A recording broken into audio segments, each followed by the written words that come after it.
अस्सलाम वालेकुम। शहजादी वॉइस में खुशामदीद। शैतानी मखलूक के साथ मैं हूँ आपकी होस्ट सालिहा राना। जी हाँ, आज का अनवान है शैतानी मखलूक। तो चलिए आज की कहानी शुरू करते हैं। रोमानिया की रियासत चारों तरफ से बर्फपोश पहाड़ों के दामन में वाक़िया थी। ज़मीन ज़रखेज़ थी, बादशाह आदिल था, रआया ईमानदार थी। इसलिए कुदरत ने इस रियासत को अनाज और फलों की बहुतायत से नवाज रखा था। लेकिन जब से नया वज़ीर हाकिम आया था, आफात ने गोया ये घर ही देख लिया था। चारों तरफ से बर्फपोश पहाड़ों की बर्फ़ जो दरियाओं नदी नालों की सूरत में सदियों से बहती चली आई थी, अब सैलाब की सूरत तबाहकारी का सिलसिला बनकर रह गई थी। हर साल ये सैलाब आकर तबाहकारी का बाइस बन जाता। इसके अलावा फसल की कटाई के दिनों में पहाड़ों से एक अजीबोगरीब मखलूक उतरकर अचानक किसानों पर हमला करती और गल्ले के ढेर उठाकर ले जाती। रआया के साथ साथ बादशाह जाफिर भी बेपनाह परेशान था, क्योंकि गले के अलावा अब इस रियासत की खूबसूरत और नौजवान लड़कियां भी गायब होना शुरू हो गई थीं। मुहाफिज सिपाह ने इस जुर्म को भी इस पहाड़ी मखलूक से मुंसलिक कर रखा था, जो बनमानस किस्म की नस्ल से मालूम होती थी। ये चारों तरफ के पहाड़ बिल्कुल सपाट और ऐसे दुश्वार गुजार थे कि किसी भी फौज का इस पहाड़ी मखलूक के ताक़ुब में जाना, इनकी सरकोबी करना मुश्किल था। जब भी शाही फौज इन पहाड़ों का रुख करती, ये मखलूक चोटियों से बड़े बड़े पत्थर इन पर लड़का देते, जिससे कई मरतबा बेशुमार सिपाही हलाक हो चुके थे। बादशाह ने इस आफत से बचने के लिए शाही दरबार मुनक्किद करते हुए तमाम दानिश्वर दरबारियों को तलब कर लिया था, ताकि वो इस मखलूक से बचने के लिए कोई रास्ता निकाल सकें। सब ने अपनी अपनी राय से बादशाह को आगाह किया, लेकिन कोई भी काबिल कबूल ना हो सकी। सबसे आखिर में नए और दानिश्वर वजीर ने बादशाह को राय देते हुए कहा, सुल्तान मुअज्जम, इस गुलाम की राय में बेहतर यही है कि इस मखलूक से कोई मसलाहती बातचीत की जाए। बादशाह ने अफसरदगी से जवाब दिया, तुम भी कमाल करते हो, ये मखलूक इंसानी तो है नहीं, फिर भला इससे कैसे और किस तरह मसलाहती बातचीत हो सकती है। वजीर ने सोचकर जवाब दिया, आलम पनाह, ये बात आप मुझ पर छोड़ दें, मैं खुद पहाड़ की चोटी पर जाकर इस मखलूक के सरदार से बातचीत करूंगा। इसके बाद ही वजीर ने 12 बड़े बड़े तरबियत याफ्ता अकाब मंगवाए और फिर इन अकाबों को पहाड़ की सिमत उड़ा दिया गया। 12 अकाब इस तख्त को उड़ाते हुए आहिस्ता आहिस्ता बर्फपोश पहाड़ की सबसे बुलंद चोटी की तरफ परवाज करते रहे और फिर बिला आखिर कई घंटों की परवाज के बाद वो तख्त समेत बादलों में छुपी हुई चोटी में गायब हो गए। बादशाह, सरदारों और राया ने वजीर की इस कुर्बानी को हुब्बुल वतनी करार देते हुए इसकी बेमिसल कुर्बानी और खिदमात को सराहा। रात बादशाह और राया ने बड़ी बेसब्री के साथ गुजारी। फिर जब सूरज तुलू हुआ तो एक दफ़ा फिर बादलों से लोगों ने इन काबों को तख्त समेत निकलते हुए देखा। इस पर वजीर बैठा हुआ था और अकाब अब बुलंदी से ज़मीन की तरफ परवाज करते आ रहे थे। जो ही वजीर का तख्त ज़मीन पर उतरा, बादशाह और दरबारियों के अलावा राया ने भी इसको हाथों हाथ लिया। इसी वक्त दरबार खास में मुअज़्ज़िज़ सरदारों की मौजूदगी में वजीर ने अपने मुज़ाकरात के मुतल्लिक़ हैरत अंगेज़ इंकशाफ करते हुए बताया कि ये कौम शायद किसी ज़ाबे इलाही से अपनी जिन्स बदल चुकी है। हकीकत में इनके रहन सहन का तरीका इंसानों से मिलता जुलता है। वहाँ ये कौम बड़ी तादाद में मौजूद है। ये लोग हमारी बात समझते हैं, गो के गुफ्तगू नहीं कर सकते, लेकिन इशारों से अपना मकसद बयान कर सकते हैं। बादशाह ने सवाल किया, आप ये बताएं, इन लोगों ने आप पर हमला तो नहीं किया? इनका रवैया कैसा था? वजीर ने जवाब दिया, वो समझ गए थे कि मैं इनसे जंग करने नहीं, ज़रूर कोई मसलाहती बातचीत करने आया हूँ, लिहाजा उन्होंने मेरा शानदार इस्तकबाल किया। सरदार ने अपनी गार में ले जाकर फलों से मेरी तवाज़ा की और फिर इशारों में मेरी आमद के मुतल्लिक़ दरियाफ्त किया।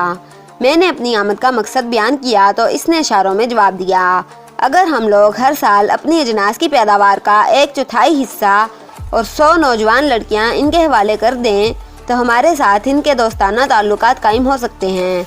फिर ना तो वो बर्फ़ के पानी का रुख सैलाब की शक्ल में वादी की तरफ करेंगे, ना ही अजनास के ज़ख़ीरे और लड़कियां लूट कर ले जाएंगे।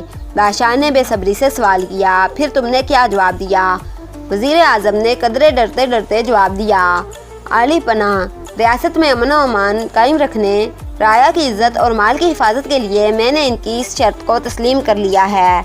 इससे अमन कायम रहेगा, लोगों की जानें, इज़्ज़त और माल महफूज रहेंगे। वली अहद जो बड़ा बहादुर, अक्लमंद और दानिश्वर था, ने बात काटते हुए कहा, वज़ीर सल्तनत आकिल, सियासतदान और बहादुर हैं। اس میں کسی کو کلام نہیں، لیکن اس شرائط کو مان کر ہماری قوم افلاس کا شکار ہو جائے گی۔ اجناس کی کمی سے مہنگائی بڑھ جائے گی، ملاوٹ اور ذخیرہ اندوزی کو فروغ ملے گا۔ اس کے علاوہ ہماری آزادی مفلوج ہو کر رہ جائے گی۔ اس مخلوق کے آگے سر جھکا دینے کا مقصد یہ ہوگا کہ ہم نے ان کی بالادستی قبول کرتے ہوئے اپنے ملک پر ان کی حاکمیت کو تسلیم کر لیا ہے۔ وزیر نے ناگواری سے جواب دیا، شہزادے کے جسم میں جوان خون گردش کر رہا ہے۔ جوانی کے دور میں انسان دماغ سے کم اور دل سے زیادہ سوچتا ہے۔ سب جانتے ہیں ہماری فوج ان کی سرکوبی میں ناکام ہو چکی ہے۔ وہ ٹڈی دل کی طرح اگر ہم پر حملہ کر دیں تو ہماری سلطنت کو تباہ و برباد کر کے رکھ دیں۔ ایسی صورت میں ملک و قوم کی سالمیت میرے فرائض میں شامل ہے۔ شہزادے منصور کی شادی ساتھ والی ریاست پریم نگر کی شہزادی سے طے پا چکی تھی۔ عین شادی کے 2 روز قبل یہ اطلاع ملی کہ شہزادی یاسمین کو پراسرار طریقے سے اس بدمانس قوم نے اغوا کر کے یرغمالی بنا لیا ہے اور اس کی واپسی کے لیے یہ شرط رکھی ہے کہ ریاست پریم نگر میں بھی ریاست رومانیہ کی طرح اپنی پیداوار کا 1/4 حصہ اور 100 حسین لڑکیاں ہر سال اس قوم کے حوالے کریں۔ لیکن پریم نگر کے بادشاہ نے جواب دیا، وہ اپنے وطن اور رایا کے لیے اپنے سینے پر صبر کا پتھر تو رکھ سکتے ہیں، لیکن وطن کی آزادی کا سودا نہیں کر سکتے۔ جو ہی یہ خبر شہزادے منصور کو ملی تو وہ پہلے ہی لاوا کی طرح اندر ہی اندر پک رہا تھا۔ پھر ایک رات کسی کو بتائے بغیر ہی ایک دفعہ پھر تربیت یافتہ 12 عقاب تخت کے پائے سے باندھے تاریکی میں چمکتی ہوئی برف پوش چوٹی کی طرف پرواز کر رہے تھے۔ بالآخر صبح ہونے سے قبل ہی تاریکی میں شہزادہ منصور برف پوش پہاڑ کے ایک ویران علاقے میں اتر گیا۔ اس نے عقابوں والے تخت کو ایک غار میں چھپا دیا۔ اب اس کا رخ بدمانس قوم کی آبادی کی طرف تھا۔ ابھی وہ تھوڑا دور ہی گیا تھا کہ اچانک گراہٹ کی آواز کے ساتھ ہی اس کے قدم رک گئے اور اس نے جلدی سے تلوار کو نیام سے نکال لیا۔ کوئی سیاہ رنگ کی مخلوق ایک درخت پہ سے اس پر کود گئی۔ پھر اس سے پہلے کہ وہ مخلوق اس پر حملہ کر کے اسے کوئی نقصان پہنچاتی، اس نے اپنی تلوار سے اس کے شانے کو کاٹ کر رکھ دیا۔ ایک چیخ کے ساتھ مخلوق نے کہا، خدا کے لیے اپنا ہاتھ روک لو شہزادے، مجھے قتل نہ کرو۔ منصور کے ہاتھ رک گئے۔ اس نے حیرت سے اس مخلوق کو دیکھا۔ اس نے اپنی کھال اتار دی۔ اس کھال کے اندر ایک انسان موجود تھا۔ پھر اس انسان نے سارا ہی راز شہزادے کو بتا دیا۔ پہاڑی پر سورج غروب ہو چکا تھا۔ ایک غار میں پوری بدمانس قوم جمع تھی۔ ایک طرف پریم نگر کی شہزادی یاسمین افسردہ حالت میں بندھی ہوئی کھڑی تھی۔ سامنے ایک چبوترے پر ایک تخت خالی موجود تھا۔ آخر ایک طرف بدمانس قوم کا سردار داخل ہوا۔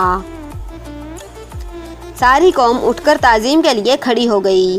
شہزادہ منصور بھی بدمانس کی کھال میں یہاں موجود تھا۔ وہ اس قوم کے متعلق سب کچھ اس زخمی سے جان چکا تھا۔ ابھی تک یہاں خاموشی طاری تھی۔ اب سردار نے بالکل انسانوں کی آواز میں اس قوم کے چند سرداروں سے سوال کیا، کیا جواب دیا ہے پریم نگر کے بادشاہ اور اس قیدی شہزادی کے باپ نے؟ ایک سردار نے جواب دیا، اس نے ہماری شرائط ماننے سے انکار کر دیا۔ اب تو صرف ایک ہی راستہ کھلا ہے اور وہ ہے جنگ کا راستہ۔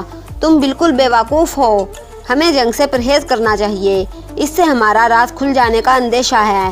کوئی بھی ایسی ترکیب کرو کہ جنگ کے بغیر ہی یہ بادشاہ بھی رومانیہ کی طرح ہماری شرائط ماننے پر تیار ہو جائے۔ سردار نے کہا تو پہلے افسر نے جواب دیا، وہ راستہ تو ہم آزما چکے ہیں۔ شہزادی کو اغوا کر لیا گیا ہے، لیکن وہ بیٹی کے لیے اپنے ملک کی آزادی کو قربان کرنے کو تیار نہیں۔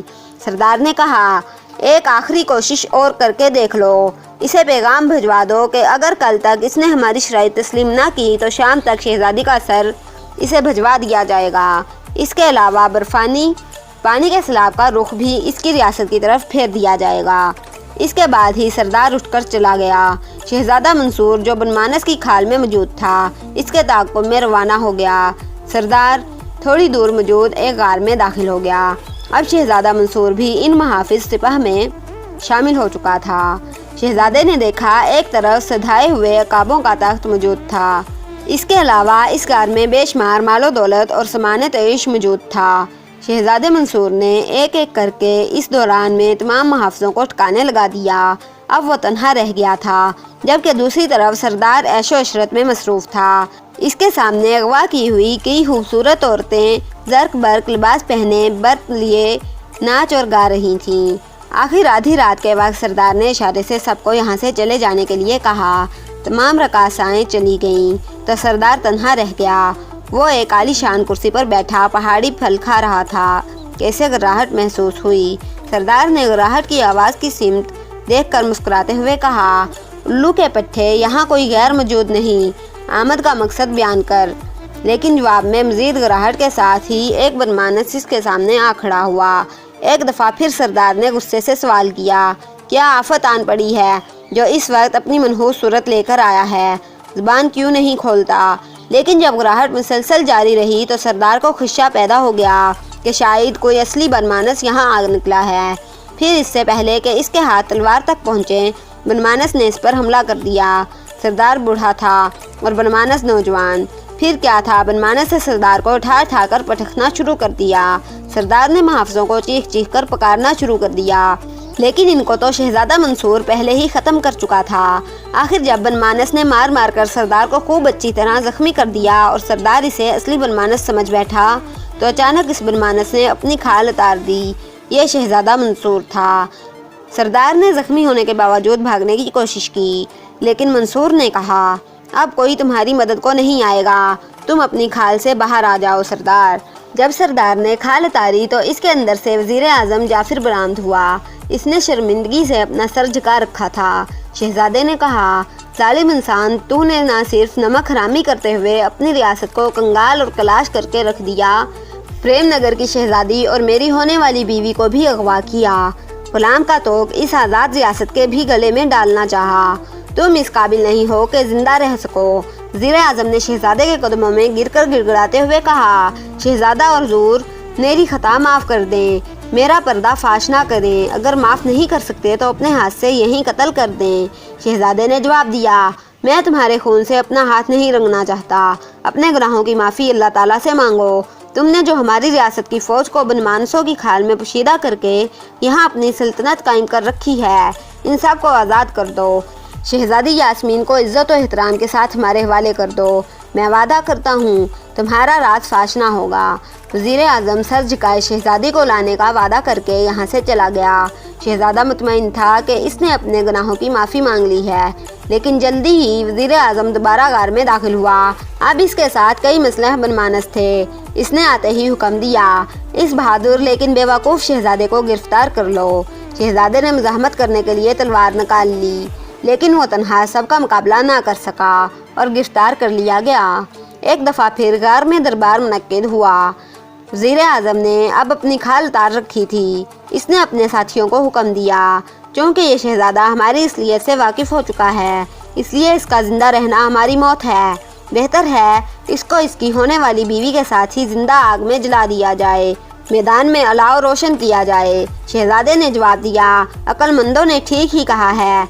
इससे कबल के सांप तुम्हें डस ले, तुम ही इसका सर कुचल डालो।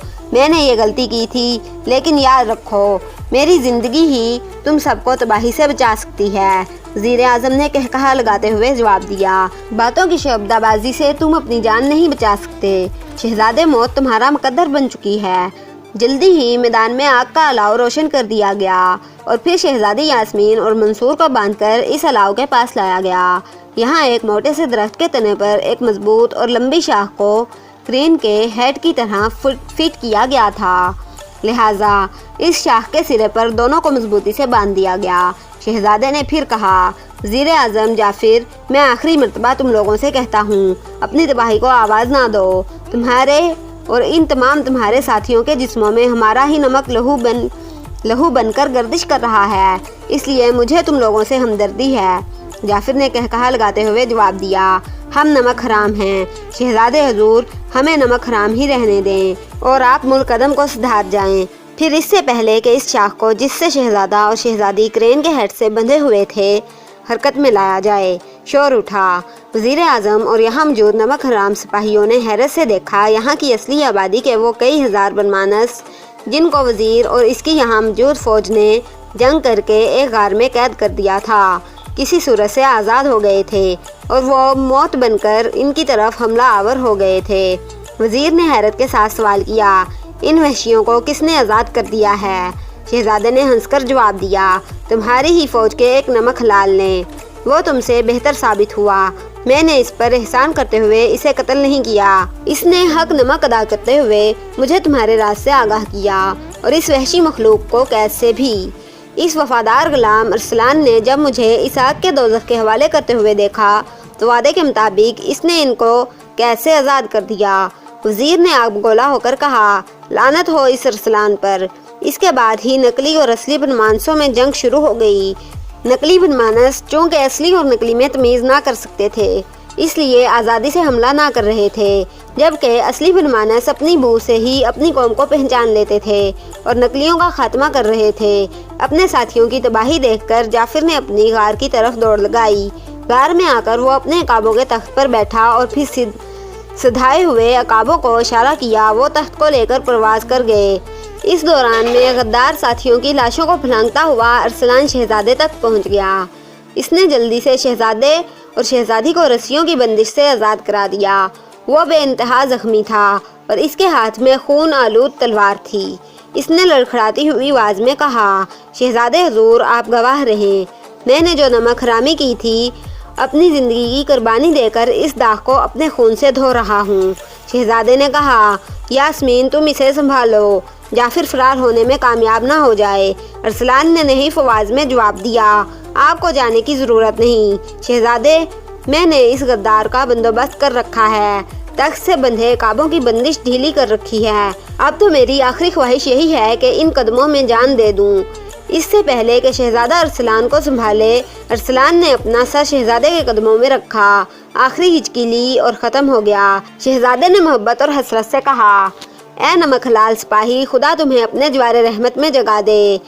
अकाब वज़ीर जाफिर के तख्त को लेकर जब चोटी पर मौजूद बादलों से बाहर निकले तो वो मुतमईन था कि दीगर साथियों के साथ साथ शहजादा और शहजादी भी बनमानसों के गैज़ो गज़ब का शिकार हो चुके हैं और अब इसके राज से कोई वाकिफ जिंदा ना होगा। लेकिन फिर अचानक ही बंदिश ढीली होने की वजह से पहले एक, फिर दूसरा और तीसरा अकाब तख्त से जुदा हो गए। तख्त का तवाज़ुन बिगड़ गया और वज़ीर बुलंदी से संगलाख और सपाट चट्टानों पर जा गिरा और फिर किसी गेंद की तरह कई हिस्सों में तकसीम होकर और जब अपनी रियासत की वादी में पहुंचा तो इसकी लाश के टुकड़े टुकड़े बिखर चुके थे।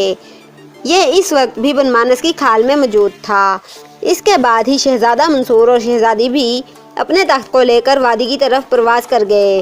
बादशाह, जो शहजादे की अचानक गुमशुदगी से परेशान था कि जो ही इतला मिली, वो तमाम सरदारों और राया के साथ वादी में आ पहुंचा। इस वक्त शहजादा मंसूर और शहजादी दोनों ही बनमानस की खाल में पड़े गद्दार वजीर की लाश के टुकड़े इकट्ठे कर चुके थे। बादशाह ने आते ही शहजादे को गले लगा लिया और फिर सब की मौजूदगी में शहजादे ने इस बनमानस की खाल उतार दी। सब लोग गद्दार वजीर जाफिर को देखकर हैरान रह गए। बादशाह ने सवालिया अंदाज में मंसूर की तरफ देखा तो मंसूर ने सारा वाक़या कह सुनाया। बादशाह ने हुक्म दिया, इस गद्दार की लाश को इस तरह दरिंदों और चील कौवों को खुराक के लिए पड़ी रहने दो। इसके बाद ही बादशाह के हुक्म से शहजादी यास्मीन को नहायत इज्जत और एहतराम से रवाना करते हुए बादशाह ने इसके बाप के नाम खत देते हुए कहा, बेटी, अपने बाप से कहना हम परसों ही शहजादे मंसूर की बारात लेकर तुम्हें ब्याने के लिए आ रहे हैं। शहजादी ने शर्म से गर्दन झुका ली। इसे रुखसत करने के बाद शहजादे मंसूर ने भरे दरबार में कहा, दुनिया में वही कौम तरक्की और खुशहाली से ज़िंदगी बसर कर सकती है जो अपनी आज़ादी बरकरार रखने की ताकत रखती हो। ख़त्म छूत। तो अगर आपको ये वीडियो थोड़ी सी भी पसंद आई है तो इस वीडियो को शेयर ज़रूर करें। अगर आप इसी तरह की मज़ीद अच्छी वीडियोस देखना चाहते हैं तो हमारे चैनल को सब्सक्राइब करें, लाइक करें, शेयर करें, कमेंट करें। कीप वाचिंग शहजादी वॉइस। अस्सलामु अलैकुम। पाकिस्तान जिंदाबाद।